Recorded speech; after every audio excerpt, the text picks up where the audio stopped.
I am suspecting that Honda is going to come in a big way அப்படின்னு சொல்லி ஓரளவுக்கு எனக்கு ஒரு ஷூரிட்டி கிடச்சிருக்கு. 2026 எண்டுக்குள்ள Honda will give a shock இந்த மிட் செக்மெண்ட். எப்படின்னா சிங்கிள் சிலிண்டர், ட்வின் சிலிண்டர், இதுக்கு மேலே நம்ம எதிர்பார்ப்பு இல்லை. 400 450 அந்த சிசியில் யோசிச்சு பாருங்க. ஒரு 500 சிசியில் ஒரு இன்லைன் 1, இன்லைன் 2, இன்லைன் 3, ஒரு இன்லைன் 4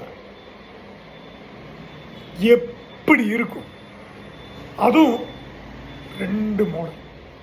ஒன்று நம்ம ரெட்ரோ ஹோண்டா ஹைனஸ் இருக்குல்ல, அதே கொஞ்சம் பெருசுபடுத்தி அந்த டயர் இவ்வளோ இருக்கிற டயரை இவ்வளோ பண்ணி ஒரு சைடு இருக்கிற சைலன்சரு 2 சைடு பண்ணி ஓடுற வண்டியை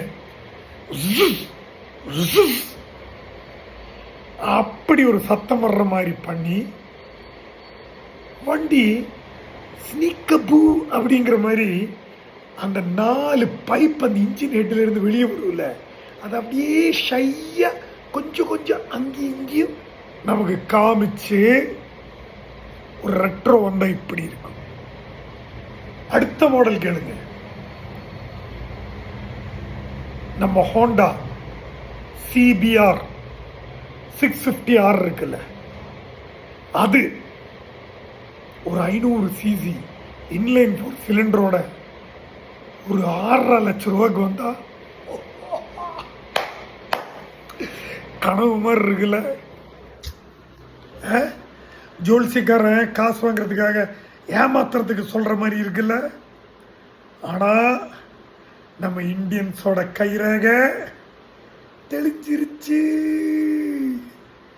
நம்ம கைரேகையில லாட்ரி அடிக்க போகுது.